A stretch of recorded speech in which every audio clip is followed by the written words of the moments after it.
So, I woke up this morning to the news that my favourite Formula 3 driver, Theo Pourchaire, has been signed for ART's F2 team. As you can imagine, my smile grew nearly as big as Max Verstappen's on lap 1 of the 2016 Spanish Grand Prix. I have no idea how well this video will do, however I really wanted to make it because, you know, YouTube's literally just a hobby at this point. I don't have enough subs to make it a job. So if you aren't painfully obsessed with F2 and F3, or you just have a girlfriend, you may not know who Theo Pourchaire is. Allow me to explain. Pourchaire was born in Grasse, France, on the 20th of August 2003. Yes, which means he's not much older than me, and he's come P2 in a Formula 3 championship, which puts my achievements upside down in a bin. According to Wikipedia, Pourchaire began karting at 2.5 years old.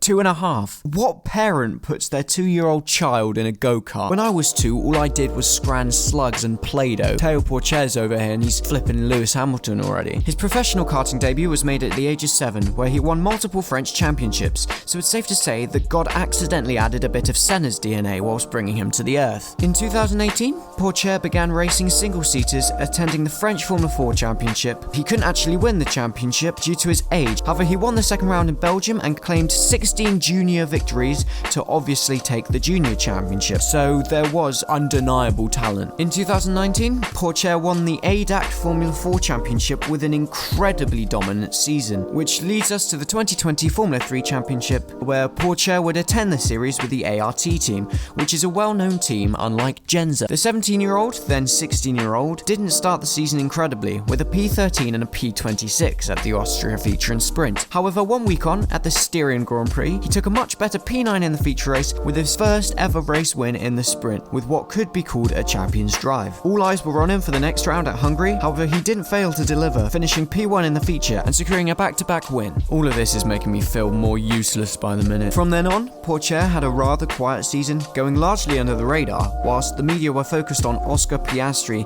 Liam Lawson and Logan Commander. Regardless, Pourchaire picked up 6 more podiums during the season, at Britain, Spa, Monza, Mugello, and he got more screen time than Sophia Flörsch. Seriously though, I forgot there were 10 other drivers. I don't think I saw Flörsch in the top 15 once. I just offended a lot of simps, I gotta run. Talk about being overrated. I mean, she was smashed by a camera stand in Macau. Swiftly moving on, towards the end of the season, all eyes were on Sargent and Piastri. It actually annoys me how underlooked Pourchaire's Monza drives were, with P3 in the feature, then fighting from 15th due to a poor start to 3rd in the sprint. Sargent and Piastri had their woes, with Sargent spinning in the feature and Piastri being punted by Clement Novalak in the sprint. This looked fantastic for Sargent until he was taken out by his teammate. I love the fact that there aren't team orders in F3, but come on, really? I just want to pause the video here really quick to ask you to subscribe to the channel because I'm trying to make a job out of this and that would be really awesome. So yeah, thank you very much if you did that. This set Mugello up to be an absolutely class weekend, and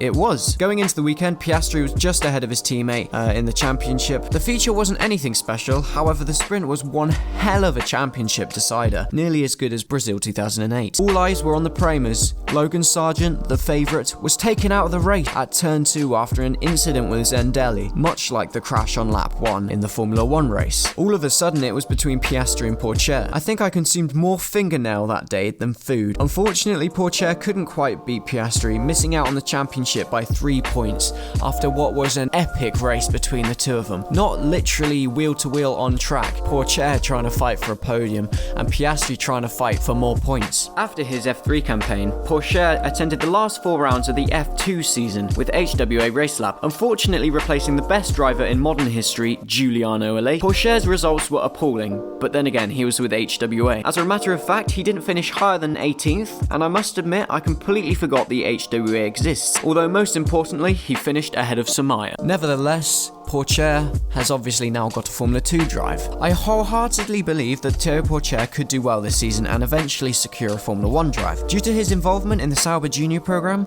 I think that it is more than possible for Pourchaire to score an Alfa Romeo seat, but only time will tell. But until then, I wish him luck for the upcoming Formula 2 season, and I really do hope he does well because he has got so much talent. Let's just hope he doesn't end up like Marcus Armstrong. Thank you very much for watching. If you did all enjoy, please remember to like the video, go down and subscribe to the channel. Thank you all very much for watching, and I will see you all in the next video.